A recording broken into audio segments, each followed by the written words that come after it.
yogis. Welcome to our yoga devotion class. I have never done a recorded yoga class before, so this is a new practice for me, and I'm very grateful to you for being willing to try. And wherever you're practicing, in your homes, in your living rooms, I'm just so grateful that we have this opportunity to stay connected, to sit in silence, focus on our breath, and to move our bodies in a beautiful way.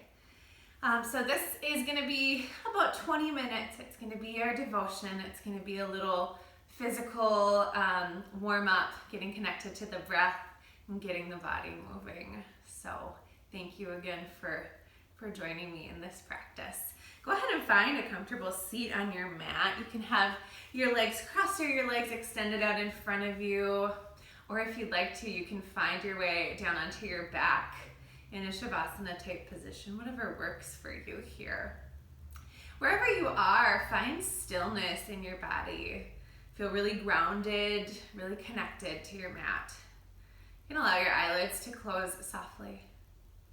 Recognizing that we are in a different space maybe than we normally practice yoga. It might feel different or sound different. There might be other people around that are not used to us practicing. And be okay with that. Be okay with the change. It's not wrong. There's nothing to worry about here, because where we are right now, that's perfect.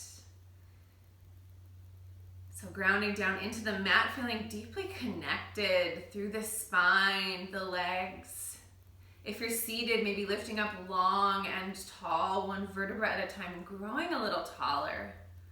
Lifting the crown of the head towards the sky. Taking a gentle tuck of the chin. Shoulders fall and relax away from the ears. You need to bring focused attention to the breath. Deep inhales through the nose as we fill the belly. Expand the ribs and lift the chest. And exhale out through the nose as we soften the muscles of the body, release and let go of any tension. During this time, we have a lot on our minds. Our brains are constantly busy trying to figure out what the next thing is, what the next to-do is. Maybe there's some fear or anxiety. That's all okay, but I encourage you to take this time that we have together, to really focus your mind in on your body, on your breath, and on our devotion. Continuing that deep, intentional breath, filling belly and ribs and chest. Finding stillness in the body as much as you can. Keep breathing as I read through our devotion today that I picked because it really spoke to me in this time. This is from the Yogadevotion book, and it's the practice of breathing through the storm. Our scripture from 2 Timothy 1 verse 7 says, "For God has not given us a spirit of fear, but of power and of love and of a sound mind." For God has not given us a spirit of fear, but of power and of love and of a sound mind. Our spiritual focus from Russ Harris says, slow breathing is like an anchor in the midst of an emotional storm. The anchor won't make the storm go away, but it will hold you steady until it passes.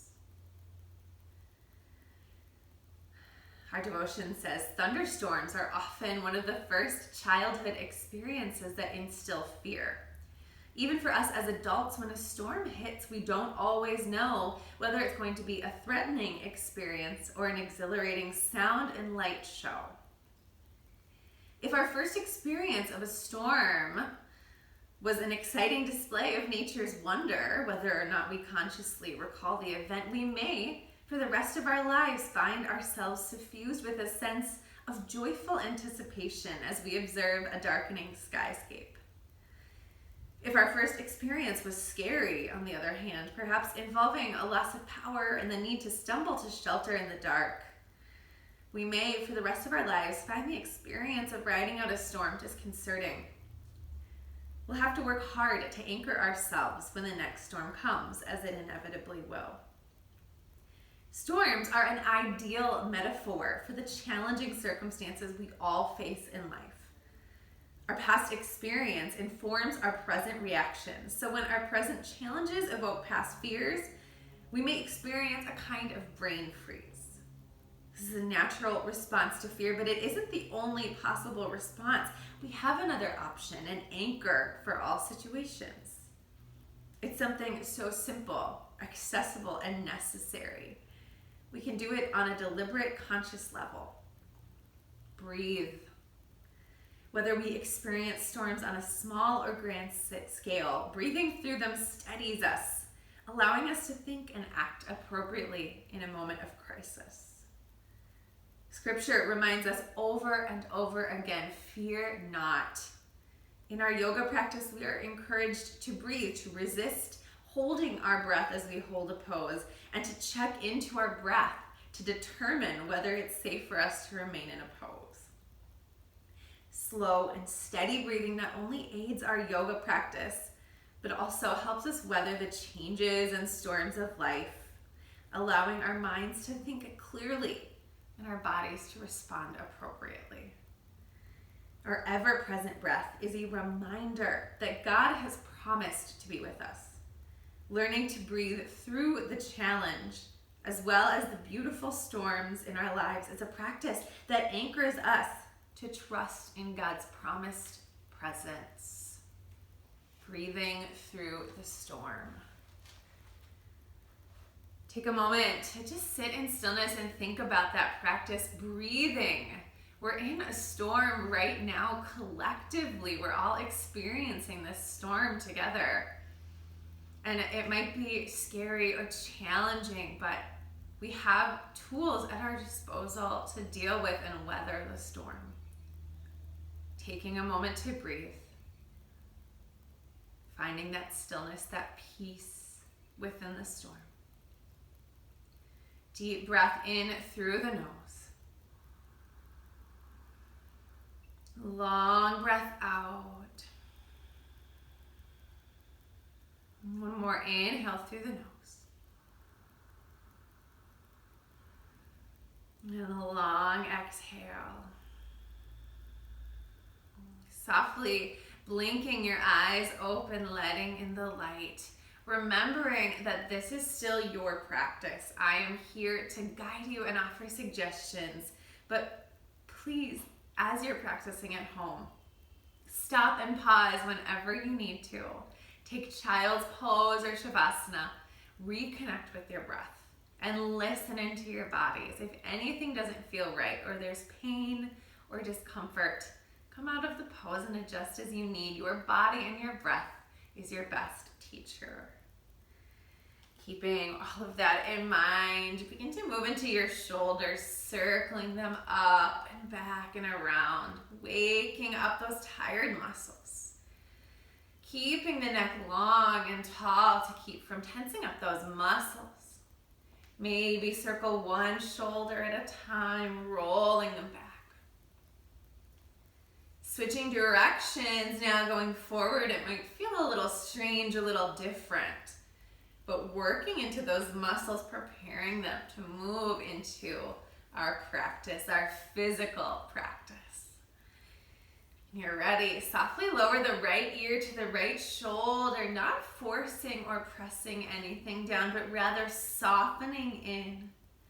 Letting gravity do the work for you. Extending, if you'd like, the left arm out to the side. Deepening the stretch. Opening the space in the shoulders and the neck. Deep breath in. Breath out. Full belly inhale. Exhale. Inhale, lifting the head to center, lightly floating up like a balloon.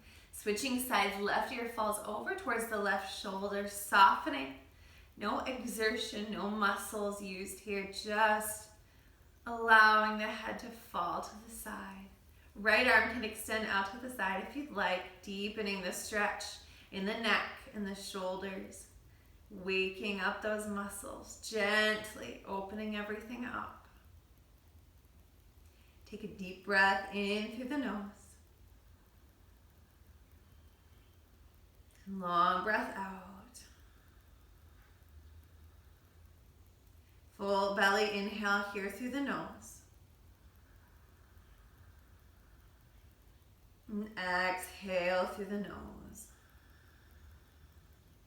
Inhale, floating the head back up to center. Weightless and effortless, tipping the chin towards the chest.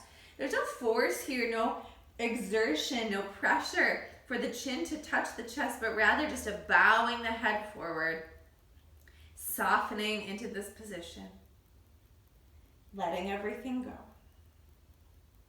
And deep breath in. Breath out. Full belly inhale here. And exhale. Inhale, lifting the head back up to center, floating it up like a balloon, weightless and effortless. Beautiful job. From here, we're going to go ahead and come onto hands and knees, tabletop position. So making sure that your shoulders are stacked directly over your wrists, your hips, directly over your knees, creating a nice line in your body. Engaging the muscles of the core, flattening everything out and spreading your fingertips wide on the mat for a nice stable foundation. We're going to move through our cat-cow sequence, waking up the muscles along the spine. So on the inhale, lift the tailbone, drop the belly, and lift the gaze. Exhale, tuck the tailbone around through the spine, let the head hang heavy. Inhale, lift the tailbone, drop the belly, lift the gaze. Exhale, tuck the tailbone, round through the spine, drawing the belly button in as the head falls forward.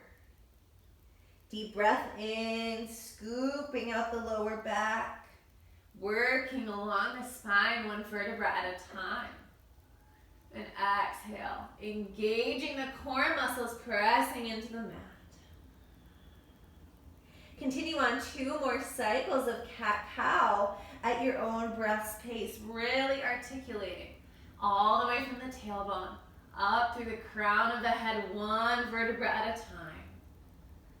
And once you've completed your 2 cat-cows, I invite you to bring in any movement that feels natural. Maybe moving side to side, rounding and curling through the spine, maybe shifting your weight back towards your heels and circling out the hips. This is your time to be playful and check in with your body. What needs waking up? What muscles are tense and tight? There's no judgment, there's no right or wrong. But continue linking your movement to the breath, stretching and waking up those muscles. Give yourself permission to try something here. Keep breathing. And when you're ready, there's no hurry. Draw your big toes together to touch, knees spread wide on the mat as the hips shift back towards the heels. Arms reach out in front of you for child's pose. Softening your forehead onto the mat. Deep breath in. Breath out. Deep inhale through the nose here. On the exhale, hips sink back towards the heels, softening. Shoulders soften. Couple more deep inhales and exhales here.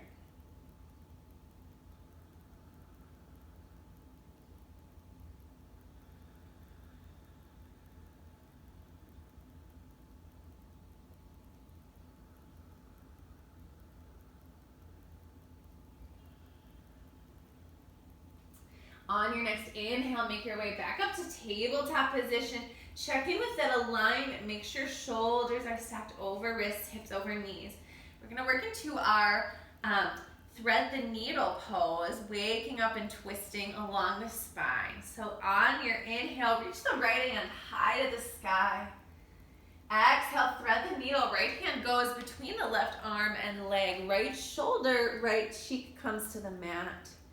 From here, if you'd like to go deeper into the stretch, you can walk the left hand up towards the top of your mat. Deepening this stretch and opening up the space in your side body. Finding your breath in this posture. Deep inhale. And exhale. Full breath in. And breath out.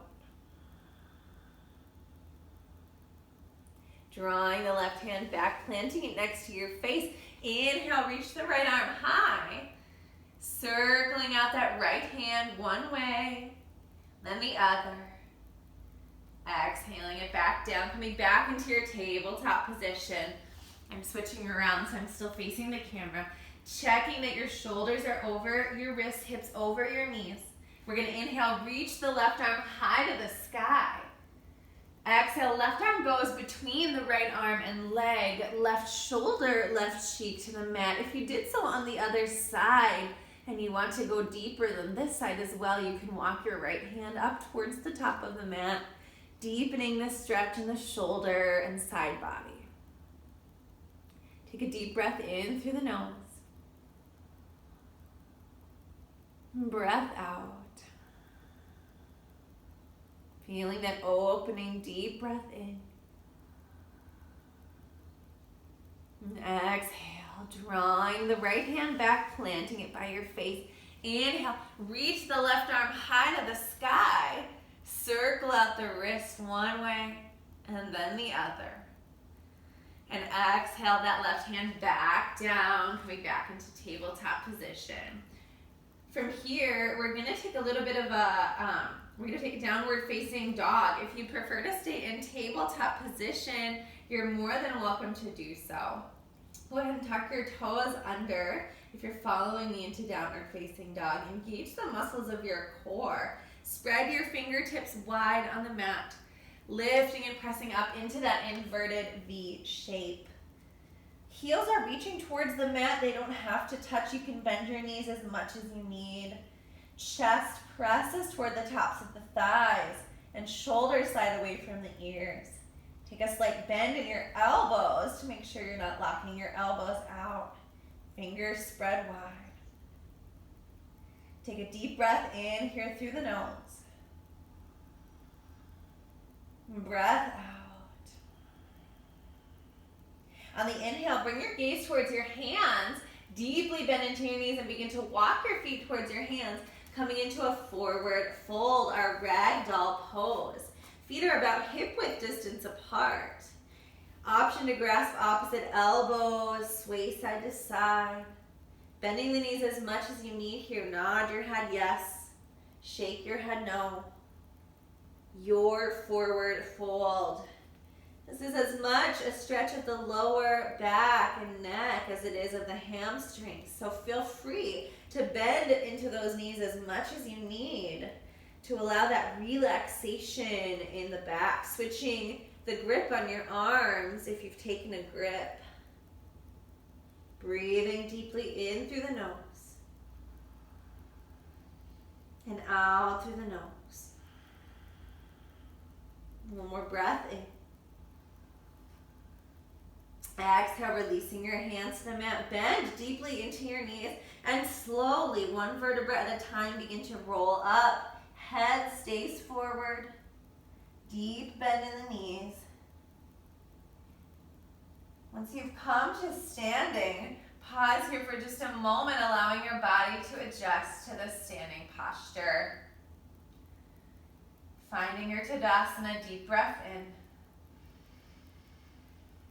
Breath out.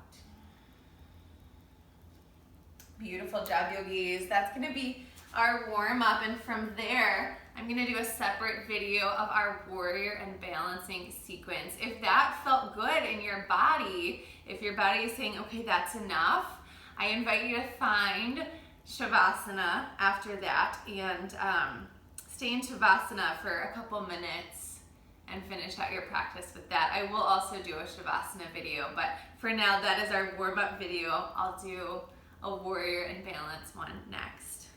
Namaste, you guys.